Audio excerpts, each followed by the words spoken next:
So, yesterday we hosted a barbecue for 25 people. Not the first time I think we've hosted for that many people. No. I think we're getting better and better. We do. We've had a constant evolution. Yeah. Constant improvements. I think so. Every time we do something, we host like a big party, we learn something new. We do. We even do a debrief afterwards. We do, which I think they're important, right? For sure. My lesson yesterday was don't try new things the morning of for like that's right. That many people. I think you could experiment with a small group if you're going to do a new recipe or if it's later in the day. But basically yesterday, I mean, I thought I bought this smoke box. You know, I know you told me not to, you told me not to complicate myself. Yeah. I said burgers and dogs. So I wanted to do a slow cooked pork shoulder to make pulled pork sandwiches, which sounds very simple. But the pulled pork takes not. I mean, it just takes 7 hours to slow. Just 7 hours. So you woke up at 5 a.m. I did. I woke up at 5 a.m. We have a gas grill. It's not charcoal, which you don't get that smoke. So right. I figured I'll just buy this smoke box, and you buy the smoke box, which is basically a metal box that Weber sells, and then you buy inside the grill.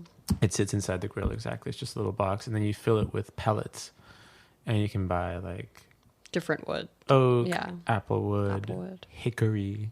Get different mesquite, scents. Which is a type of something. I got oak and applewood. Anyway, and you woke up and you came out to observe a scene. That's true. Well, it hadn't started yet, actually. What happened was that the smoke box caught on fire because the pellets got too hot, too fast, and it was a mess. It was a mess. It's hard to put it out because that's too much smoke. If it's catching on fire, the smoke is dirty and it's black smoke, and you don't want that. You want a steady white smoke. That's what it said. That's right. So we put out that fire. We tried again. We took the fucking thing out. We soaked the pellets. Right. I forgot. I didn't read the instructions fully. Apparently, you have to soak the pellets. And it didn't matter. Before it caught on fire again. It caught on fire again. And this was now, 6 a.m.? Now it's 6:37. Now I'm losing time. I'm freaking out. We're stressed out. And we turned the oven on. We just did it on the oven. We did it in the oven. The second time we did it, I was like, I just need to soak them. I'm so stupid. I can't believe. But then when it happened again, when it caught on fire again, I was like, this is ridiculous. I'm going to just put it in the oven. So we did it in the oven. It worked out. It was delicious. It was delicious. Amazing. It worked out, but nobody was the wiser. Lesson learned. Lesson incurred. Was the lesson learned? No, I think it was learned. I mean, I get it. I think. Look, I do this. I commit this sin all the time with dessert, and sometimes it works out, sometimes it doesn't. I made a big mistake with your birthday cake this year, and I had to start. What was the mistake? What do you mean? It was delicious. I had to. I made it very late. You started it a few times. I started it 3 times. Yeah, for a cake, that's a lot. In my memory of this, it only happened twice because that's the amount I could admit to. It was a coconut cake with mango yuzu curd. It was Justine Dorian, who's a delicious content creator. It was her wedding cake. She'd made 3 different wedding cakes. I was like, oh, this will be great. It's got Caribbean flavors. You were making a Dominican dinner.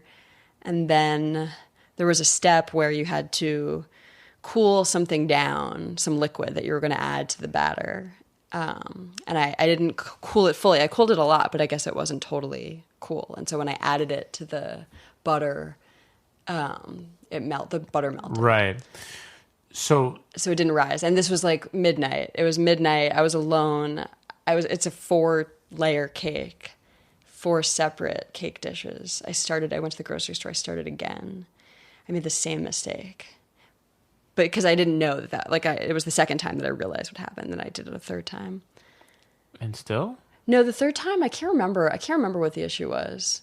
It turned out good. It just, what happened, I think everybody loved it. Everybody loved it. I didn't. Right. It was the mango didn't come through. The mango didn't come through. It was very coconutty. It's partly because of the way it rose. Quite, it didn't rise in the right way, and it was just really frustrating. But it was basically the lesson was it was unnecessary stress. I could have tried to do it the week before and made a version of it, but it's hard. Like there's only so many opportunities that we have in life to practice these kind of, really complicated little hobbies that we decided to engage in. I think we're a good pair for hosting. I think I agree. We have different strengths and we complement each other very well. But we do, I think I tell you all the time, you tell me all the time, don't complicate yourself too much, especially for a large group. My birthday was a big group. Yesterday was a big group. For a big group, you gotta go keep it simple. So let's maybe Fine. This episode could be about lessons, because we can first lesson, don't overcomplicate with a big group. Totally. If you're going to overcomplicate, if you're going to experiment, do it with close friends, do it with a small group. Totally. 2, the shortcut lesson. Super important. We're not above just buying it, zhuzhing things that are store-bought. Yes. I think Grace, your aunt, she's a fabulous host, and she often will incorporate some amazing store-bought thing that she then zhuzhes up. She makes it like fancier, more beautiful, and elevates something. And you wouldn't even believe it was store-bought. We did this with ice cream, something with ice cream. Yes, that's right. I have ice cream and a recipe that I got from another chef that I follow on Instagram. Vanilla ice cream, add swirl tahini in it, swirl melted chocolate with olive oil, cover with halva, sprinkle with sea salt and sesame seeds. Just buy, a big thing of Haagen-Dazs or Breyers. And then it saves you time and stress. And people love it. I think this is also the thing, is the reception we get when we make these shortcuts or we do these kind of easier dishes is the same as when we do something super complicated. Because in the end, people just want something delicious. I think it was in this book that you gave me. What's it called? Big Night. Big Night. Shout out to Big Night. Great book for hosting. She says in the book, she's like, if you just put ice cream, and buy hot fudge or something and just put it in a nice vessel. Totally. And just pour it over, your guests will freak out. And give people the option of toppings. Like create a sundae bar, basically. Yes, basically. Which Alison Roman also has. She's like, Alison Roman says make anything a bar. The Bloody Mary bar. Yeah, the baked potato bar. Where you can just put your own Those topping. Are great ideas. So basically something that you make and then... It's an activity. Everybody can just put their own top. We've learned this with the raclette. Yes, actually, that's a great... Shout out to whoever was Swiss motherfucker invented that shit. Was like, hey, how we like melted cheese? Or how we put melted cheese with, and then we have all kinds of toppings, pickled onions, quail eggs, and every year we have a raclette night with some friends, and we have a little raclette machine that I got for Alejandro because he grew up with this, and it's so much fun. You feel like it's like a little après-ski. Just to après-ski treat. To be fair, I mean, just to be clear, it's not a Spanish thing. It's a Swiss thing. So it's like something that you do on a cold night. It's very filling. You usually drink. It's like grown-up easy bake oven because everyone has their own little shovel where they can put their. It is hard to describe. It's like a fondue. Look, if you know, you know. If you know, you know. If you don't, who's listening? Watch a video. Google it. Google raclette right now if you're listening. It's both the name of it's eponymous. It's both the name of the cheese and the name of the activity. Yes. That's a great, easy, fun dinner party. So we curate the whole thing. We buy wine that pairs with everything. That's right. We did this year. I made a banana cream pudding. That was delicious. Which was really good. Magnolia Bakery's recipe, and it's dinner and a show.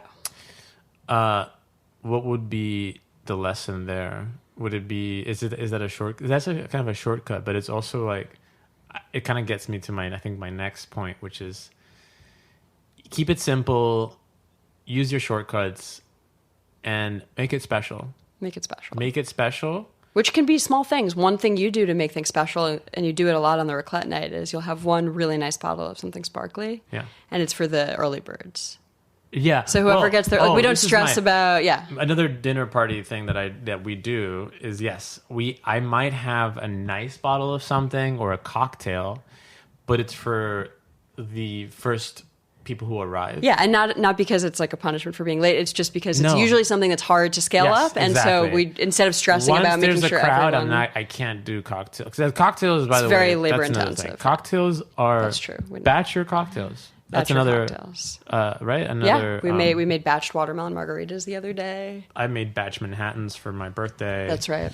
And then at a certain point of the night, cocktails are off the menu.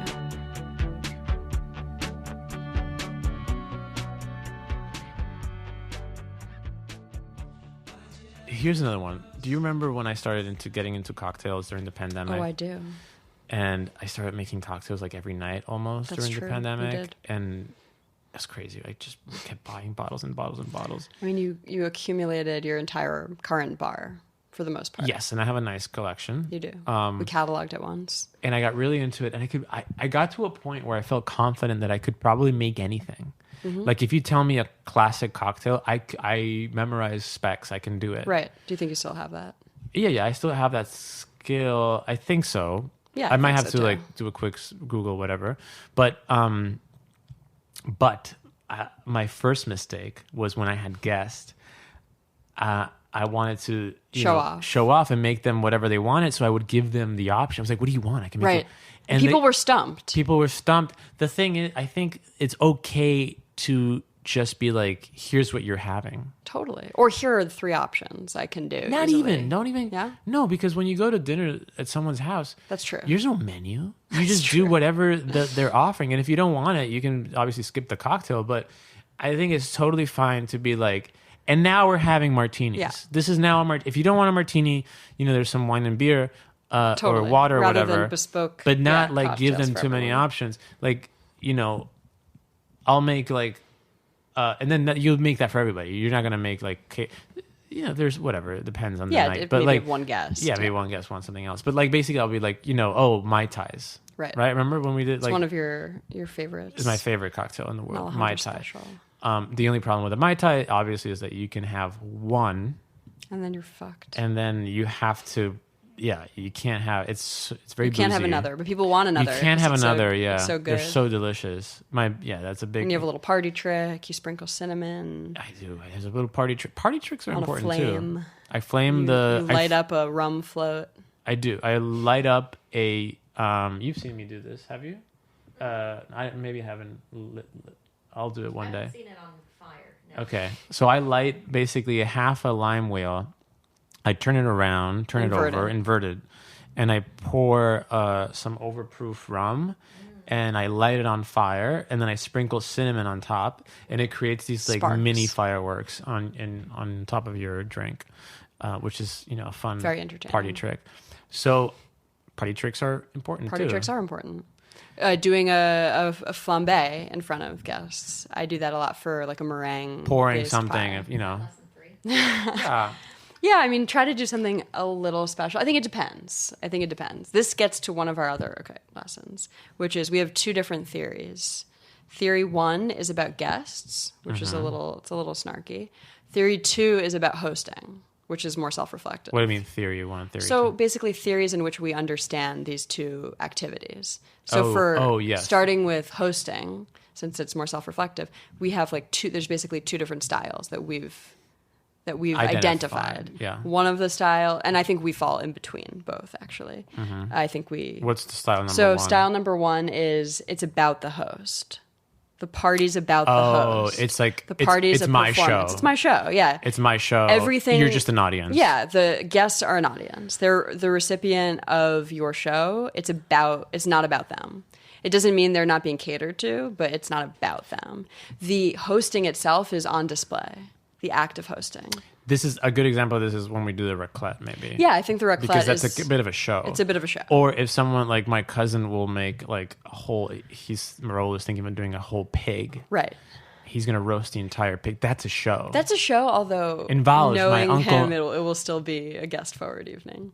Yeah, exactly. It's true. He's very much guest forward. Absolutely. But like, in Volge sometimes, like the paella. In Volge, the family party is very much this first thing, right? The hosts get a round of applause, as the they should, hosts get obviously. yes. It's a lot of work. It's a show. It's a show. It's a total show. There's the first act, second Skills act, are third on act. display. Yes, exactly. People practice. We have parties where we have done this. I think in the beginning of our hosting journey together, this is the habit we tended more to. So I will say okay. also as a dessert maker, because you often are the person making the dinner itself, cocktails and dessert tend to be more of the show, just because they're special. That's right. Even That's if the dinner's amazing, dessert and cocktails just get more glory. Ooh, they're like, ooh, wow. Because I think it's not as common to like also do those. Dessert, even when I do the easy one, like the ice cream that we're judging, that gets a lot of praise. And Yeah, so the for minute sure. we're getting praise, The minute you're lighting something on fire, yeah, you're like, it's the Alejandro Nika show. Yeah, it's the Alejandro Nika show. The other version of hosting, The style number two, which is probably like anyway, I won't add a moral judgment to it. It's about the guests. It's all It about is the guest. really about the guest. The host is doing a lot, but the host, maybe not as much, by the way. This host might be buying more. It's more informal. It's invisible hosting. But it's invisible hosting. You don't even notice. You can't even remember It's how so the food got seamless. there. It's not about the food. It can't, by the way, that type of hosting I think generally can't be about the food. I don't think it's as food forward. It's about your It's about your comfort. experience and your comfort. And there's no plan, there's no programmed, the host isn't trying to If force there is, a certain... you won't notice. If there's a if there program. is, you won't notice. I mean, that's a really skilled version. Yeah. That's the kind of hosting that I want to incorporate both, because I think we do such a good job of doing the over-the-top kind Yeah. of really trying hard, but it's so nice When it's done seamlessly. when it's done seamlessly and when the guest is centered. I mean, when you mentioned Grace earlier, Grace and Annie and Raul, my cousin Annie and Raul, they're all they make it seem so easy. Totally, the way they host, you don't see that there's a lot of effort behind. Like Grace puts a lot of effort and preps beforehand, and there's a lot of skill, but you don't. No, you don't notice. You're not the effort. bearing witness You're to not the bearing, labor. yes. Whereas our guests, partly because it's a smaller place and It's a smaller you're seeing apartment, it, but you're also it's seeing because us. we really externalize our We'll effort. say it out loud, yeah. We're like, wow, this is hard. You see us sweating. You see us like going over the top. We aspire to be more like type 2. Yes. With like Paige also, one of Oh, my yeah, good your friend friends. Paige, I yeah. think she is one of the best hostesses, even in a small space. It's totally about, and she does a show, but it's totally about you. yeah, maybe that's a Southern thing. Maybe this is an us thing also, that we need so much attention. What being well, yeah. I think this brings us maybe to guest theory, because Guest theory is So, it's a little meaner. host theory is like there's two types of hosts. Guest theory is that there are different kinds of guests. 4 types of guests. You've identified 4 distinct types of Yep. guests. So, okay, this theory developed as a course of accumulated observations over the years, but it really came to a head after your 30th birthday party, which we hosted in Valls, where your family has a house just an hour south of Barcelona. Yeah. And we had 30 guests for more than a weekend, right? 4 days. We had some amount of the guests for 4 days. And we got to see people's behavior on display. It was wonderful. It was one of the best weekends of our lives. We do this party. We've done it since, and we learned so many things, but we came up with this theory of 4 types of guests. So the first type of, level 1, the best type of guest. I, by the way, am not this type of guest. To be clear, This is not about us. the ideal guest. This is the ideal. This is the platonic ideal of a guest. I aspire to be this guest. You don't ask what needs to be done. You observe what needs to be done, and without telling anybody, you do it. That's amazing. Now, there are a lot of reasons you wouldn't want to do this. Like, you don't want to overstep sometimes. People have a plan. You're in a place, you're in a big house, like the house in Valge, where you might not know where things are. You don't want to get something wrong. But even in those settings, we observed some of our guests just taking charge. Well, I think I can. I would shout out. We'll shout out Rafaela, Rafael and Francisco. who are amazing guests. They'll just take charge. They just do. Raffaello, at one time, she was just making a salad. Yeah. And I was like, fuck, how did you know I wanted you to make a salad? They And empty she was the just dishwasher making every a salad. morning. Honestly, Tom is kind of Tom is like that as well. You know, Absolutely. he just does it. He just does it. And they're not asking for credit, No, they'll just do it. which is so impressive. That is the ideal guest. That's the That is ideal a guest. You and I are perfect not this guest. We just to be clear, we're not that guest. We will not. I will not initiative. take initiative in that way. We're Never. not. Okay, I would say we are type 3 guests. So sorry. Yeah, no, type 2. So that was type 1. Type 2. We're type 2 guests. Second category of guests is Second what? category of guests is you ask first. Yes. Okay. You ask, how can I help? Yes. And then when you're given the task, you do the task. Maybe you do it above and beyond, but you do the task. Or maybe you do it just right. or just whatever. Okay, so that's helpful, but it obviously requires your host to delegate. Yes. You know, whenever somebody comes up to me and asks that, I would say you're pretty good at delegating. I'm like, forget it. I'll just do it myself. I'm good I at don't delegating. really. It takes more effort for me to I could let run. go of the control of what I'd like. I like to give tasks. You like to people. give tasks. You're a director at heart. Yeah, I'm a director at heart. I can just tell. I know what your strengths are. I can tell. Yeah, you do this. You do that. You do that. Totally. I don't have that skill. I love to be told exactly what to do. I'm totally fine with you. I'm like, hey, do you need help? Yeah, can you go get some ice? Absolutely. I'll go get some ice. And look, okay, this is before I get to that's me. I'm also that too. Totally. Before I get to type 3, I'll just say that I think most people That's in the end want to be useful. As I know I have this when I'm in a social situation where I don't know a lot of people or I'm kind of, at sea, I love a task because then you feel like you're part of it and you feel helpful. I think that's like it's a generous thing, not to burden people, but obviously to let them be included. It's about being included. Obviously, there's some people that are happy not to be given a task. Okay, type 3 guests want to help really badly. They really do, but they don't know how, and so you give them a task. They ask, Yeah. They ask, how can I help? Yeah. You give them a task, and they try. But they cannot execute the task, and we're talking simple tasks. Just forget it. I'll do it. Just forget it. It's kind of like when a kid, a little kid asks you. Yeah. I'll do it. Don't worry about it. And these people before you give them the task. Yeah, you're like, hey, why don't you just stand over there? Yeah, why don't you just talk to me? I had this even yesterday. Somebody said, "Oh, how can I help you?" And I was like, why don't you just keep me company? Or how about this? The third, also, these people also, they're like, how can I help? It's like, why don't you just chop this onion? Oh, how do you chop it? There's follow-up. So many follow-up questions. To the extent that it's not like this. Like, you know what? Forget it. Forget it. Just chat with me. Just pour yourself another drink. Okay, that brings us to type 4, which I think is the minority of guests. Yeah. Who do not even ask. They don't even ask how they can help. They don't offer. They don't do anything. Okay. They passenger princess a party. Here is my thing about that though. Yeah.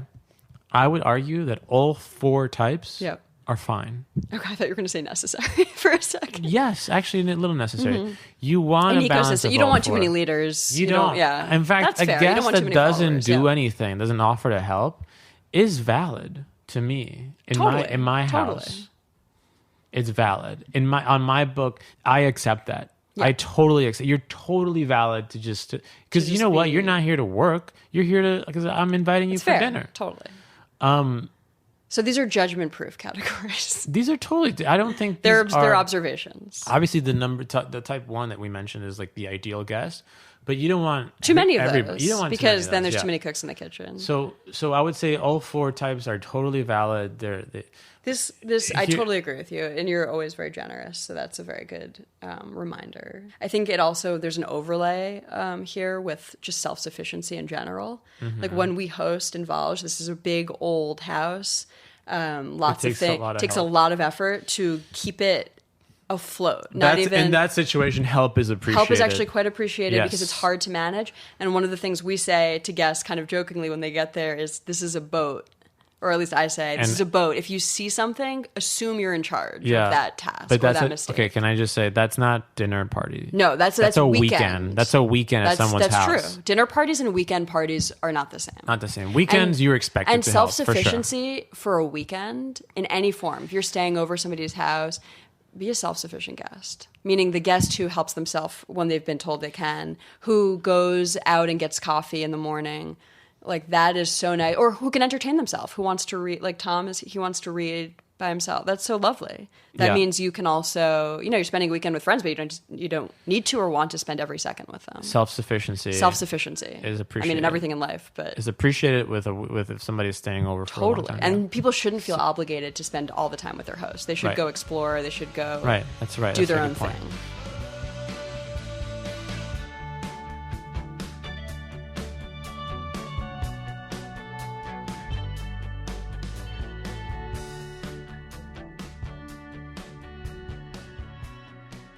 I think, we can expand on these categories, but I like to think about these. It's fun to categorize. It's fun to categorize. It's fun to make sense out of it, and it's also for us is good because we learn as we host more and more, which we've been hosting a lot, much. And part of it was because just going out is so expensive. Going out is so expensive that hosting, even though hosting is also expensive because obviously you bear the cost. It ends up being more expensive. For us sometimes, but on average, for a dinner at home with people, just a 4-person dinner, it is still cheaper than going. My favorite dinner parties are the semi-improvised ones. I agree.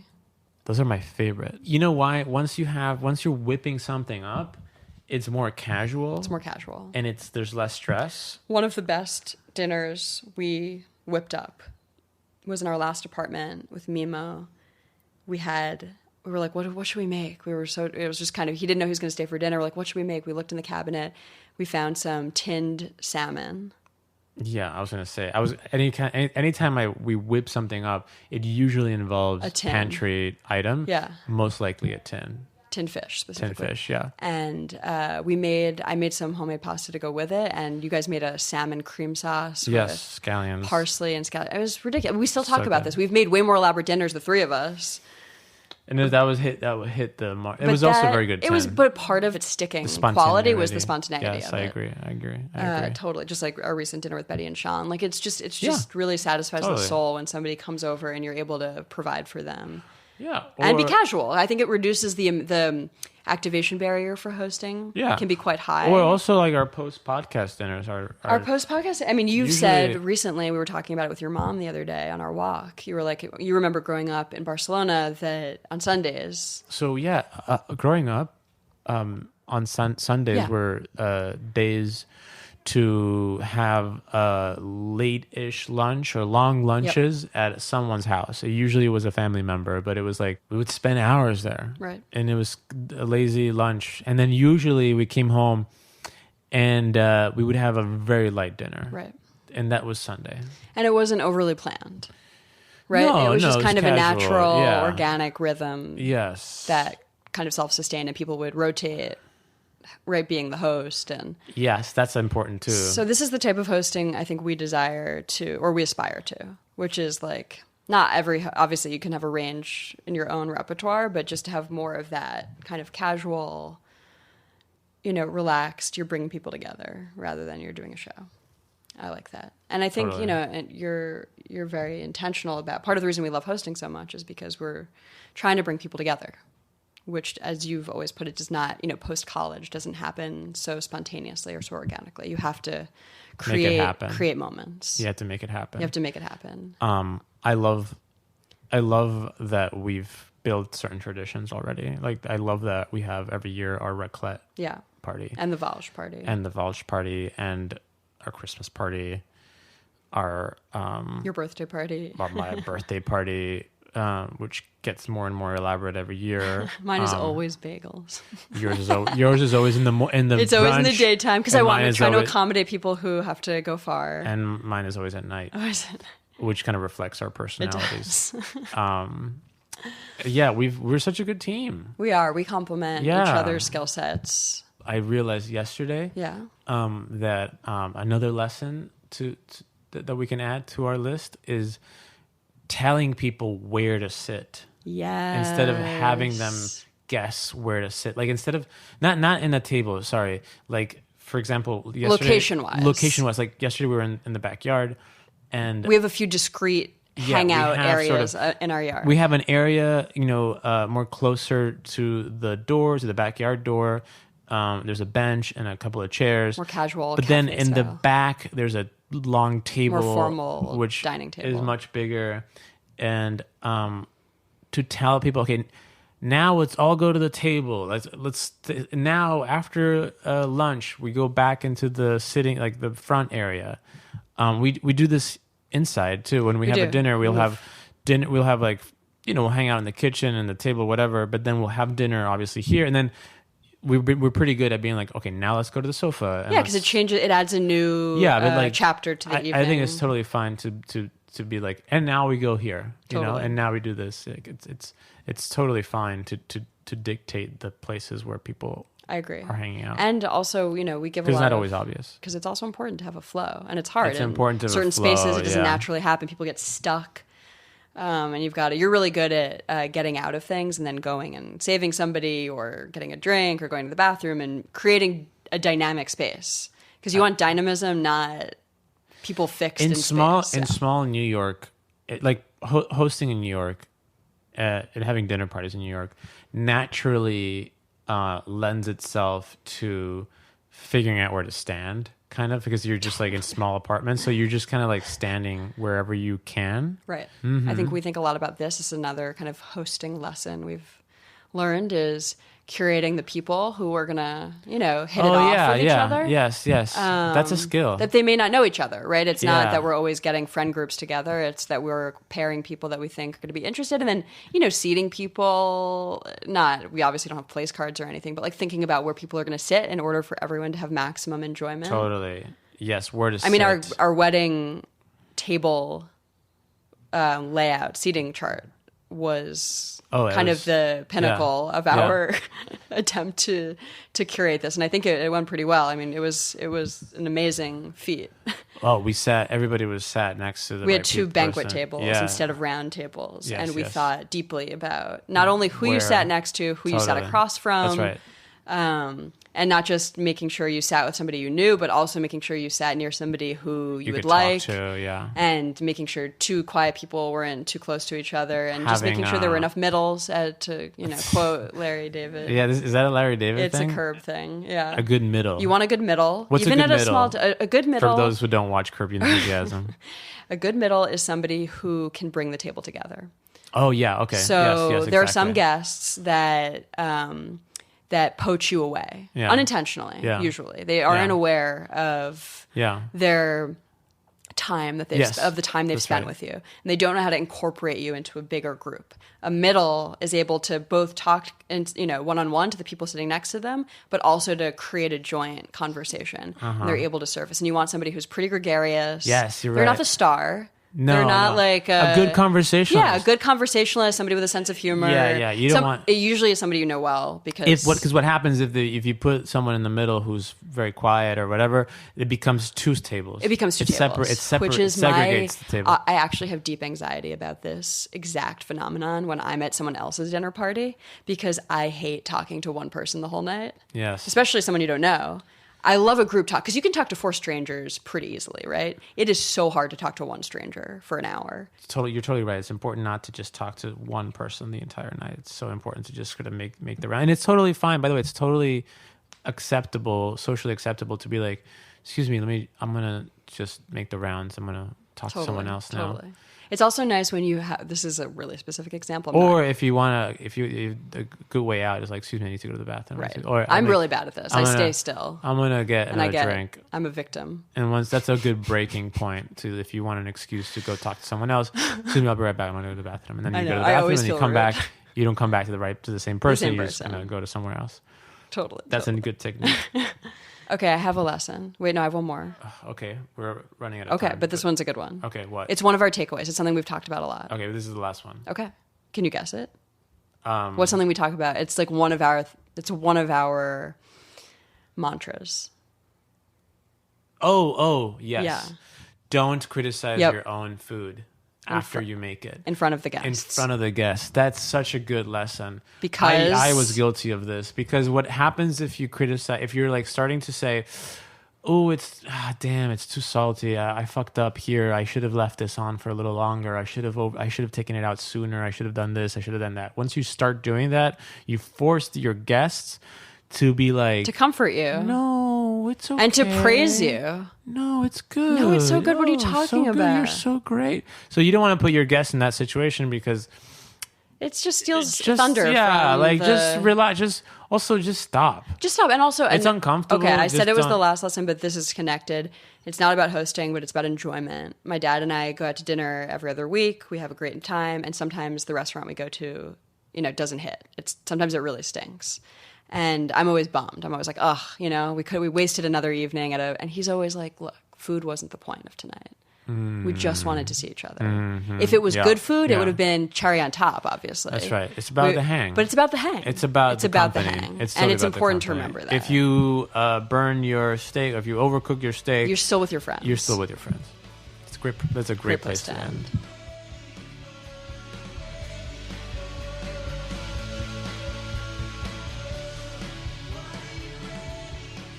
Myrtle vs. Wyckoff is hosted by Alejandro Veciana.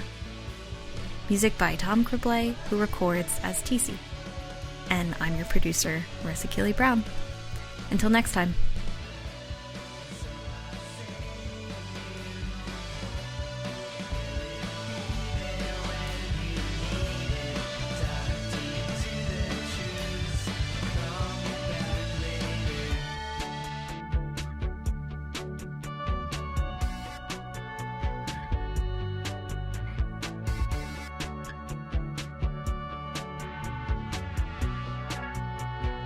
I'm a good middle. You're a great middle. I'm a great Alejandro is one of the best guests and hosts. Like he's just a very social. My mom she's like, Alejandro's been here before. That's nice. Thank you. You're too kind. Well, I'm shy, and you make me not shy. You're not shy.